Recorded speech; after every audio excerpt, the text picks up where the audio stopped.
morning, everyone.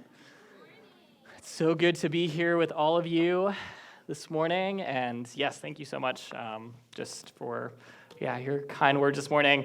It was an interesting moment when Megan bought me flowers one time. And I came home and I was like, oh, these are nice. Like, who'd you get these for? And she was like, oh, these are for you. I was like, oh, no one's ever bought me flowers before.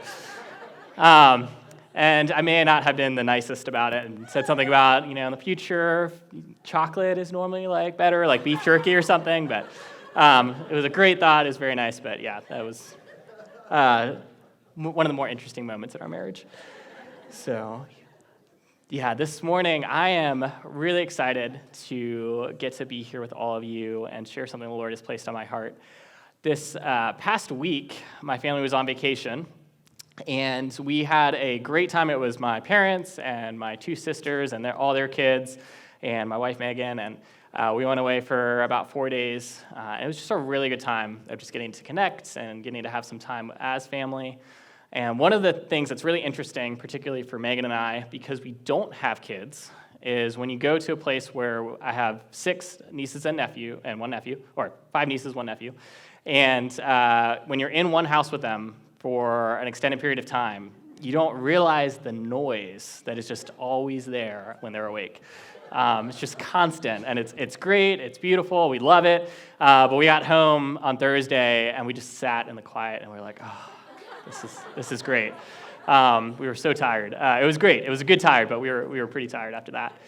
And one of the interesting things with when you're with kids, and any parents out there, I'm sure you know this, and something Megan and I, we just got to observe, it was great, this happening, is kids need naps, right? Like, it's good for them, especially when they're little, 1, 2, 3, that age range. Naps are great. It's a time when they can rest. They are so much happier after they take a nap. But something that was really interesting watching is that usually, kids don't realize they need a nap, right? You try to just put them down for a nap, and the tireder they are, the more that they need the nap, the angrier they get that they have to take the nap, right?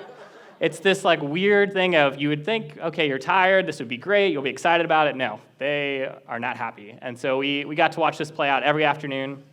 My family has a tradition from 1 o'clock to 3 o'clock, it's quiet time in the house. The youngest kids go for a nap. The older kids have to play quietly, and the adults just get to hang out and eat food and not have to think about all the kids that are around. It's great, but we got to watch this play out. And it was something that as I was thinking about my message this week, and I think Megan actually was the one that pointed this out, how often is this the way that we treat rest? We think, we kind of know we need it. Maybe we're a little bit tired, but we don't want to take the time to rest. We don't want to take the time to take a break. We push ourselves. We get angry at times even with our full schedule and missing out on things. We fill our lives with things, and we think, I don't want to take time to take a break, or it feels wrong to take a break. I have so many things on my plate. I have so many things I need to get done. I don't have time to rest. And so this morning, I want to dive into this a little bit, and particularly talking about the idea of Sabbath and the idea of taking a day to really honor the Lord and to rest. So I want to start with Matthew 11:28, and Jesus is talking here, and he says, "Come to me, all who labor and are heavy laden, and I will give you rest." And I feel like every time I read that, I just get to breathe this deep sigh of relief of, yes, Lord, that is what I want. I want to be able to come to you with all the things that are in my life, all the burdens I'm carrying, all the things that are too big for me, and I just want to be able to come to you and say, here, Jesus, take them. Take this from me because I want your rest. I want to be able to rest in you. And if we go forward a little bit here into Hebrews, it talks about Jesus being our Sabbath rest, and says, "Therefore, since the promise of entering his rest still stands, let us be careful that none of you be found to have fallen short of it. For we also have had the good news proclaimed to us, just as they did. But the message they heard was of no value to them, because they did not share the faith of those who obeyed. Now we who have believed enter that rest." So in here, when it talks about those who had not obeyed, he's referring to the Old Testament. He's talking about the Israelites. They were given this promise of rest in the promised land. And those that had originally come out of slavery were given this promise of, hey, when you enter into the promised land, you're going to be able to enter into this rest, into the Lord's rest. But they were disobedient. And so an entire generation died off before the people of Israel were able to actually enter the promised land. So because of their disobedience, they weren't able to enter into that. But through this verse, we can see that because we have believed in Jesus, because we have put our faith in him, we get to enter into an eternal rest through him. We get to enter into the rest that comes through knowing him. And so in Jesus, we have, and the writer of Hebrews will go on to talk about this more, in Jesus, we have the ultimate Sabbath rest. We have that ultimate rest. But it's a rest that is both now and not yet. It's a rest that we get the opportunity to enter into now, but there's also a rest that is coming that we're going to get to enter into. And so this morning, I want to talk about just one way, just really practically, particularly with taking a day, because Sabbath, when we think of Sabbath, normally that's what we think of. We think of a day of the week that we're setting aside. So taking a day to really be able to enter into that rest, to be able to enter into that time with the Lord, where we're able to rest in him. And I think it's really helpful to go back and look at how did Sabbath start? So what was the intention behind it? I think it's really interesting because there's a lot that the Old Testament talks about with Sabbath, and we see that some of that going in the New Testament, and we get to kind of explore that a little bit. So we're going to start at the very beginning. We're going to go to Genesis 2. And Genesis 2:2-3 says, "And on the seventh day, God finished his work that he had done, and he rested on the seventh day from all his work that he had done. So God blessed the seventh day and made it holy, because on it God rested from all his work that he had done in creation." So God starts out, and he creates everything, right? So he creates the entire universe.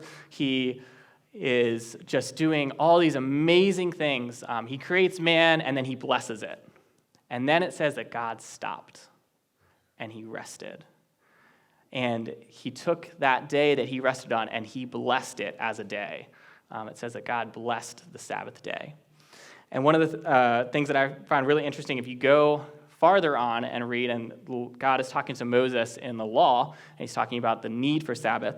In Exodus 31:17, God talks to Moses, and he repeats this creation passage. So he's talking about, for 6 days I created the world, and on the seventh day I rested. And he goes on to say, "This is a sign between me and the Israelites forever. For in 6 days the Lord made the heaven and the earth, but on the seventh day he rested and was refreshed."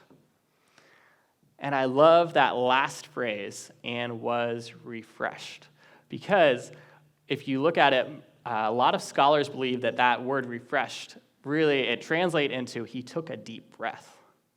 He took a moment and almost like just sighed over his creation, sighed over the beauty that he had created, enjoyed, delighted in what he had created. He took a moment to pause and rest in that.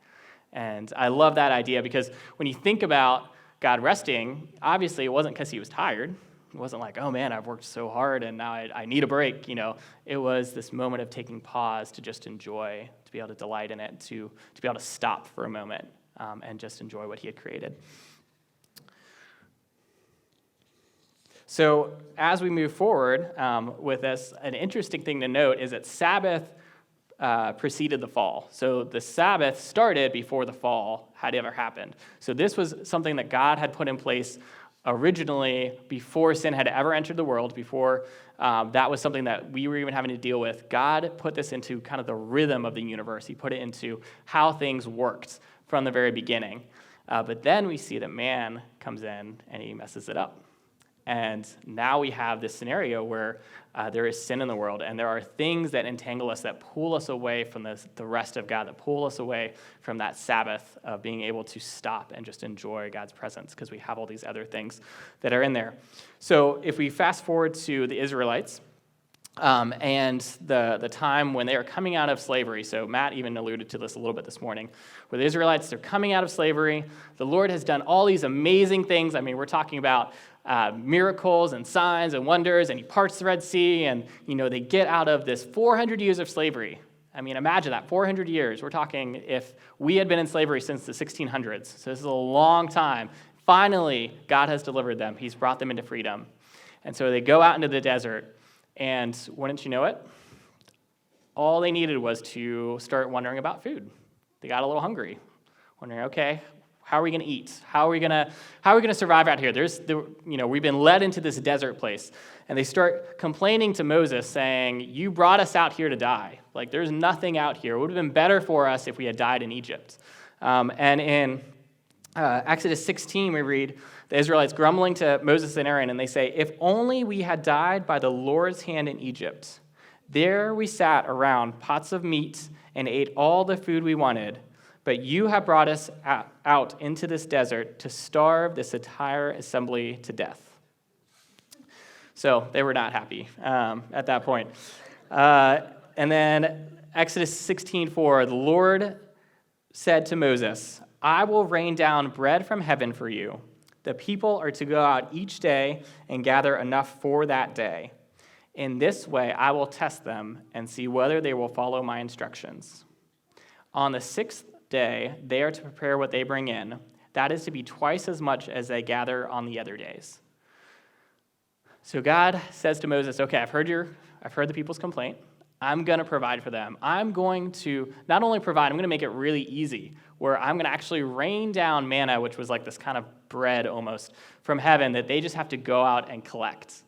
And so he does this, but he does it in a way that builds trust between the Israelites and him. Because he says, I want you to be my people, and I want you to trust me. And so I'm going to test you, and I'm only going to provide enough manna for the day that you're in.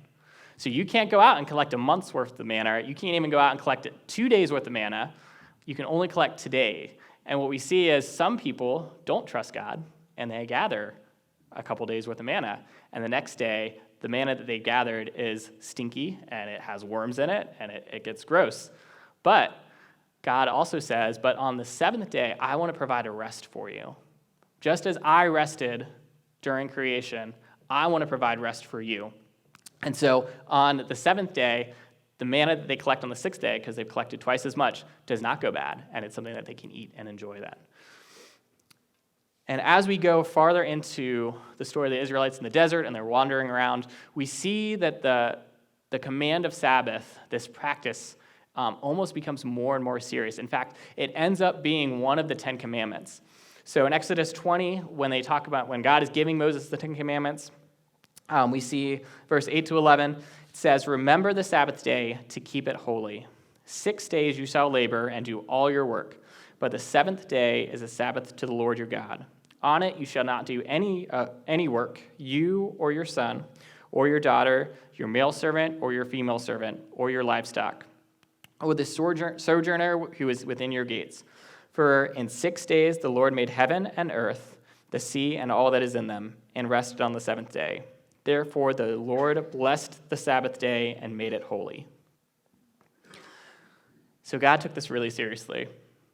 He not only had this be something that Moses commanded to the people and then very practically had acted out where they couldn't actually get food on a day that was the Sabbath, but he also put it into the 10 Commandments. In fact, if you look at the 10 Commandments, it takes up 30% of the 10 Commandments. If you were to write it out, it's 30% of the 10 Commandments in terms of length, in terms of how much space it takes up, is dedicated to the Sabbath. And it's also interesting, it's the one that really, if you look at it today, it's kind of the only one that's like a spiritual discipline of saying, this is something I want to keep bringing you back.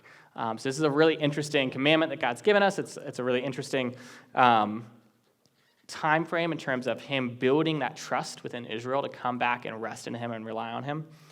And I think that this was really, the reasoning for this really makes sense if you look at where Israel was coming from.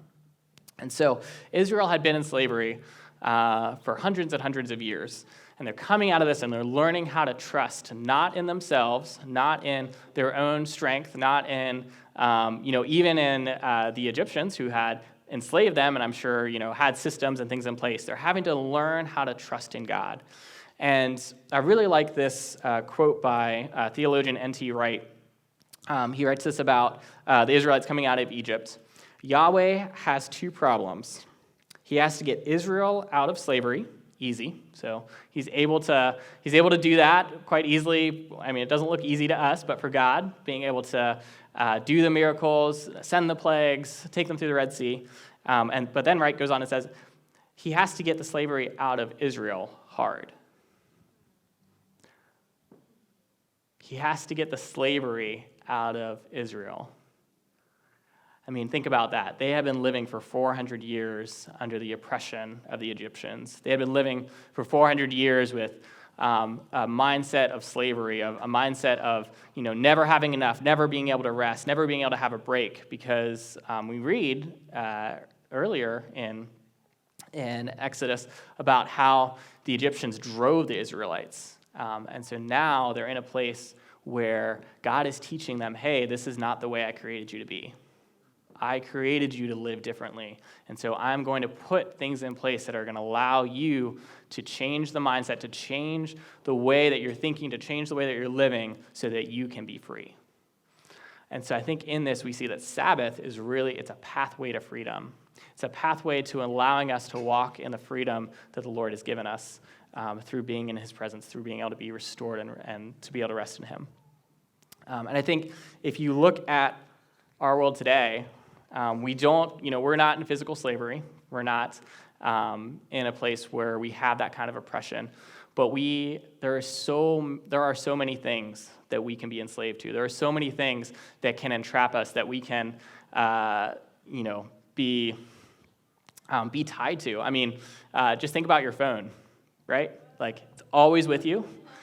It's always going off. Like, if you get a text message, like, there are studies showing that sends a little dopamine to your brain, excitement about what that says. And yes, phones are great. There's a lot of good uses for them, but just think about the ways that the world can get tied into you, and think about some of the ways that, even from just a mental health standpoint, I mean, that's been huge lately, right? Studies that they've done on just even how social media and different things affect your mental health. And so there are ways now that I feel like that are so easy for us to go into having a slavery mindset. Even though we're not in Egypt, even though we're not in that physical slavery, being, even from a standpoint of in the West here, we do have a lot of wealth. We do have a lot of things we get to enjoy, and it's a blessing and it's great at times. But also, we do have that consumerism that comes along with that, right? That we need to buy more. We need to keep up with other people. We need to be a little bit better at this, or I need to work a little more hours so I can have a little bit more, so I can do a little bit more with my things, right? And it ties it in. It was really interesting. My parents were visiting some friends recently, and these were friends that they had back when they had been missionaries, and they had gone on to be really successful and ended up having like several houses all over the country and all these different things. And my parents made the observation that they were miserable, because all they could think about was how to keep up with all their stuff. They had all these different houses. They had all these different things that they could do. They had all these different plans that they could make. And once again, I'm not saying wealth is bad. I think the Lord blesses us to be able to use wealth to help build his kingdom. There's so much that can come of that. But when the wealth starts to control you, when it starts to enslave you into that mindset of, oh man, I got to take care of this, or I got to do this, or I need to keep what I have, it's something that we need to pay attention to. So as we think about Sabbath, I think one of the things that's really great about it is it's an opportunity for us to take a day every week and stop. It's a day for us to say, okay, for 6 days, God has given me to work. 6 days he's given me to do the things I need to do, to work when I need to work, to get everything done that needs to be done. But on the seventh day, I get to stop. I get to shut things off for a little bit. I get to think about what the Lord is doing. It's a call almost to remember kind of what God has been doing in our lives. So it's that moment of getting to reflect on how he's blessed you, getting to reflect and be thankful for the things that he's doing in your life. And so I think as we look at Sabbath, it is something that can be a pathway to walking in freedom from a lot of the ways that the world enslaves us.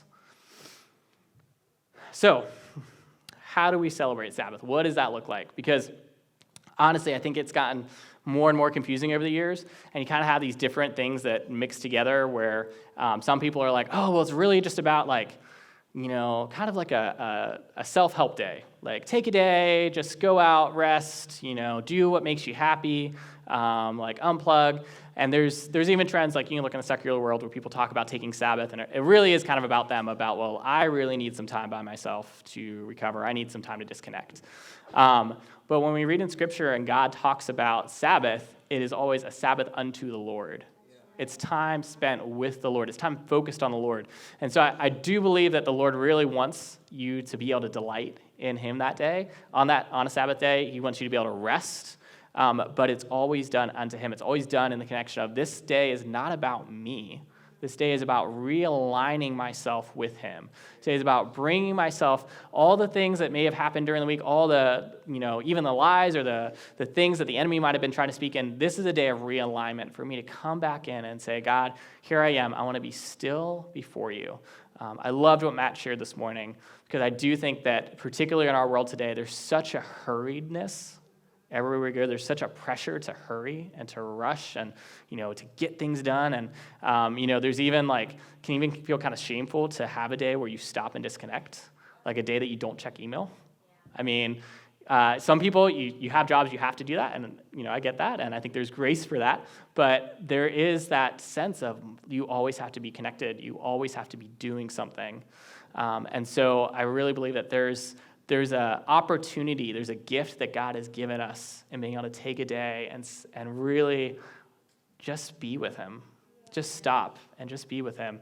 Not have to think about all the other things that are happening, all the burdens that we carry in that we're carrying all week, that maybe even come in with us into Sabbath. There's a day that we get to just stop and say, God, here's what I'm carrying. Can you take this? Can you carry this for me? And so I really think that as we talk about Sabbath, the idea of it being a day that frees us to rest and be in relationship with God is so key. So I think within that,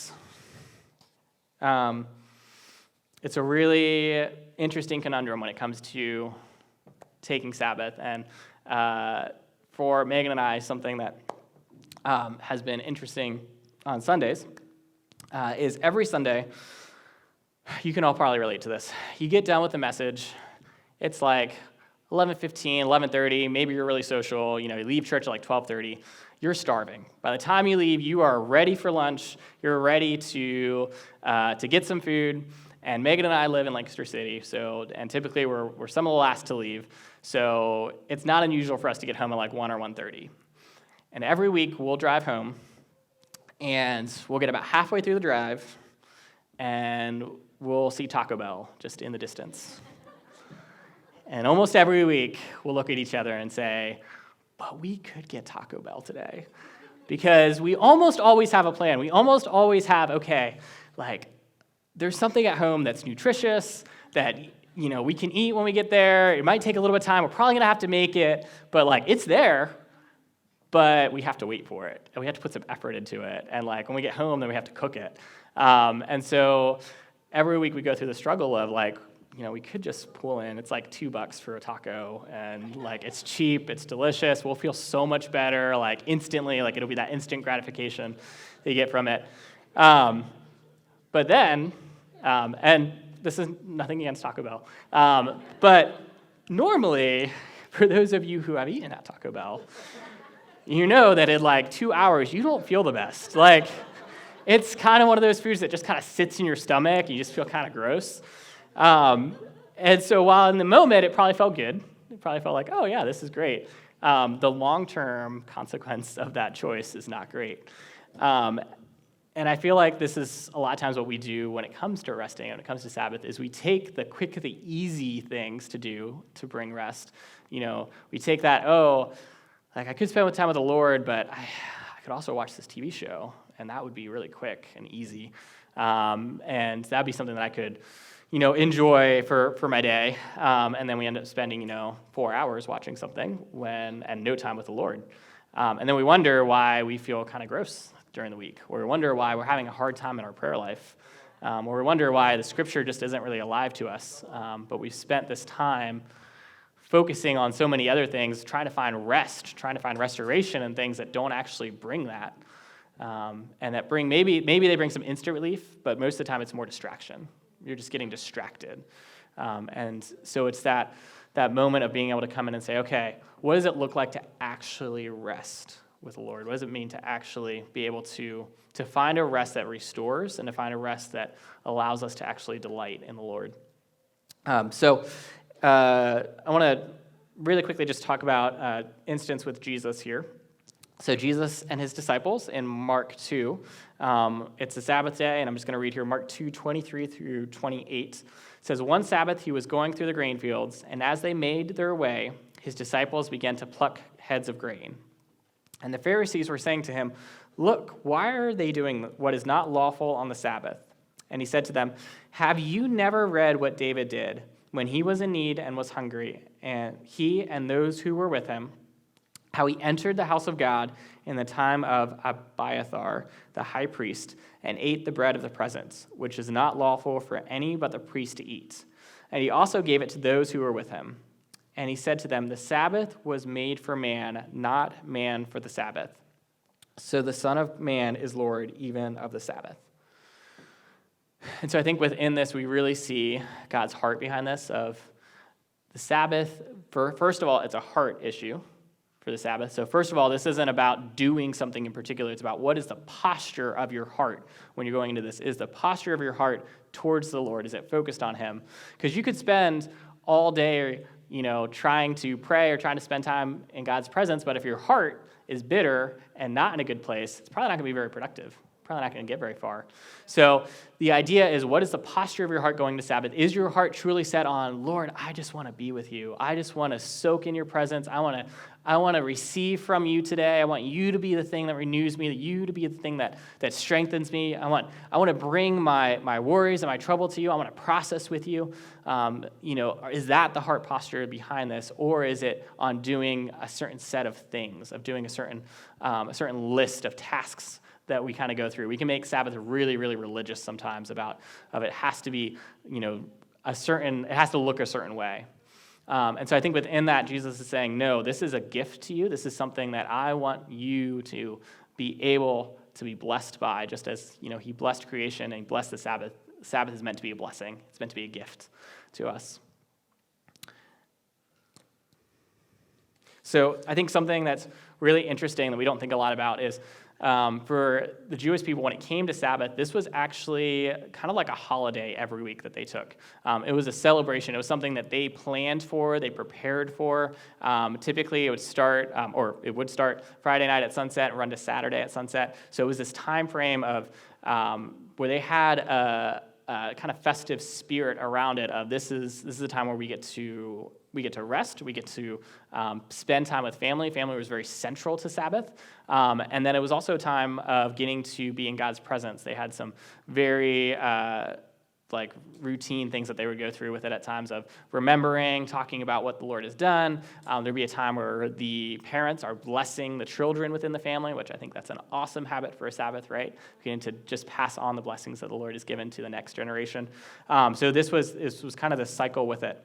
But something that's interesting with that, if you think about Jewish society, particularly back then, and what that was like for them, this was mostly like an agrarian society. These were people, they worked in fields, they had animals, they had to prepare to take time off.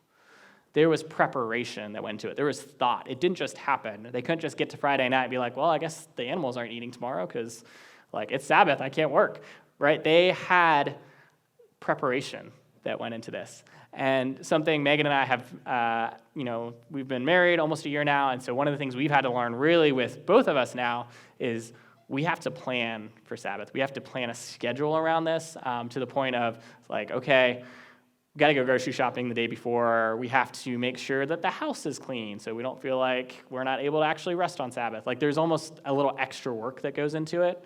But the blessing then of being able to actually come home and rest, the blessing of being able to actually take that time is huge. And so I think one of the things that we forget about is that Sabbath is something your whole week gets affected by. It's something where you get to prepare for it for a whole week, and then you get to make it special. You get to make it a time that isn't just another day. It's not just a day that you don't have to work, but it's a time that you actually get to almost treat like a holiday with the Lord every single week.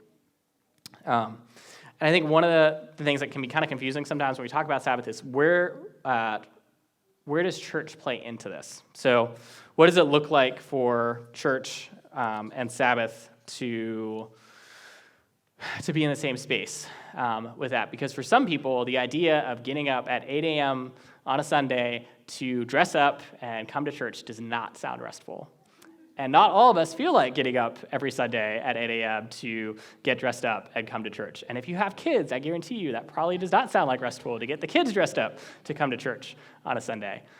So where does this play into? What does it mean where does church fit into this? And I really think that particularly when it comes to church is such an amazing opportunity for us to get restored in the Lord each and every week.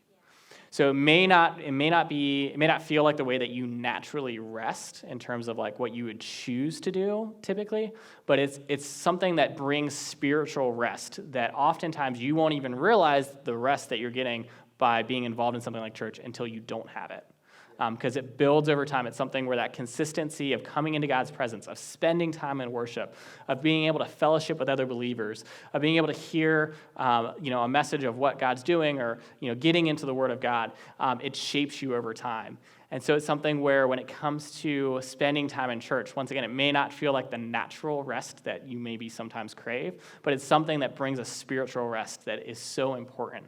And so if you're able to take Sunday as a Sabbath, what a great opportunity, because it's got this framework already for you to come into God's presence and rest with him. It's got this framework for you to come in and be able to get realigned, to have brothers and sisters that can come around you and encourage you, and that you can be encouraging to as well. Because once again, Sabbath is not just about you. Sabbath is about the Lord. It's about being able to come into his presence and letting him change and transform you each week.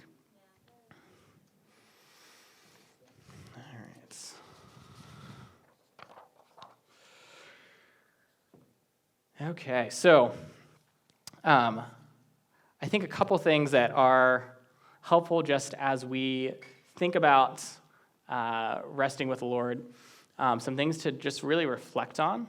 And worship team, actually, you guys can go ahead and start coming up here. First one is, how am I resting on the Sabbath? So I do believe that Sabbath should include like actual rest. So there is the standpoint of, on our Sabbath, Megan and I typically do plan a nap in there. Like, we're like, hey, we want to take a nap. Don't take it during Sunday morning service. Just putting that out there. I don't see anyone nodding off right now, so that's good, but just clarifying that. But yeah, plan a time to actually get some rest in. Plan a time to actually get some time where you can physically rest as well. I think that's a really great gift from the Lord to be able to do that. Something that I've heard, I'm not sure who originally said this. I think it's kind of one of those common things that gets thrown out there. But if you have a job where all week you are sitting at a computer, using your mind, having to do that, Sabbath is a great day to get outside. It's a great day to use the other side, to enjoy another thing that the Lord has given you and blessed you with. And so I think, be intentional with that, experiment, figure out what really brings some restoration to you when it comes to Sabbathing. Think about what really brings true rest to you. Like for most people, I think there are things that actually bring a true rest, being able to walk in creation, or go for a bike ride, or even just time with family. I think having that time is really helpful. And I think something that's been really helpful as well is if you struggle with getting up in the morning, start your Sabbath the night before. Start it at do what the Jewish people have done for years, centuries. Start it at sundown the night before. Have that time where you're able to enter in to Sabbath beforehand. Start it with a meal. Start it with time with family. Start it with remembering what the Lord has done over the week, and have that be the kickoff to your Sabbath. I think that's a great way to enter in. And the second question I would ask you is, how are you connecting on Sabbath? So when we think about Sabbath, it's not just meant as a time, once again, to rest. It's meant a time to connect with the Lord, and also to connect with the body of Christ, to connect with family. And so think about, how am I intentionally connecting when it comes to Sabbath? How am I spending that time of being able to really connect with God, what he's doing, but then also connect with my family, connect with the people I'm around, uplift, encourage. I love the idea of on Sabbath taking time to remember what God has done over the past week. So even if it's, if you're in a family, it's great to do that as a family. If you're a single person, even just making it intentional to have coffee with somebody and just talk about what God's doing in your life. Make that something where you're able to reflect on it and give thanks and remember. And then also take time to think about and pray for the coming week. Use it as a launching pad into what's coming up. Use it as a time to really be able to surrender those things to the Lord. Not from a planning standpoint, but just as a surrendering standpoint. And then the last point, this kind of is the combination of the two, is how are you being restored on Sabbath? So I think one of the big blessings of having Sabbath is that you get to be restored. It's a time where you get to the areas that you've been depleted in, the things that you feel like you've carried with you. It's a chance for you to come and get restored during that time. And I think that both resting and connecting play into the restoration part. So I would just encourage you, even have some time after Sabbath to reflect and say, did that actually restore me? Do I actually feel like that was something that was really helpful in being able to connect with the Lord, to be able to connect with other people, to be able to rest? If you get to the end of a Sabbath and you just feel worn out, then the resting part probably didn't go so well. So maybe think about that. Maybe think about, okay, what does it mean for me to actually rest and take some time to reflect on that?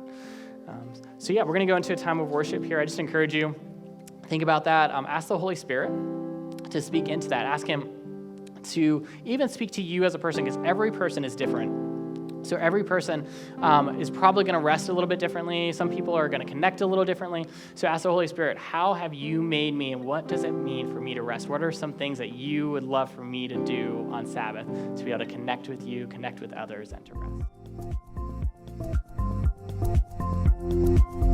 Thank you so much for watching this teaching. I hope that it impacted you in some way. If you enjoyed this teaching and would like more teachings like this, feel free to subscribe to our YouTube channel and get updated each time we post a new sermon.